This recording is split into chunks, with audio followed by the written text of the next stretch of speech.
Hey guys, welcome back to another tutorial video. So in today's video I'll show you how to fix high ping in Free Fire. So first, check your internet connection and make sure you're using a stable Wi-Fi or mobile data. And if possible, move closer to your Wi-Fi router or switch to another network to see if the ping improves. Next, close the other apps that may be using your internet connection in the background. Now restart your router and your phone, then open Free Fire again. Inside the game, check your network or connection settings and make sure you're using the appropriate options for your connection.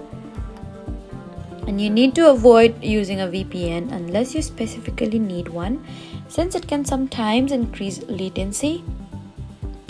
Also make sure Free Fire is updated to the latest version. If your ping is suddenly high even with a good connection, then check whether there are server or regional issues affecting the game. So that was how to troubleshoot high ping in Free Fire. Please do not forget to like, comment and subscribe for more helpful tutorials. Thank you for watching.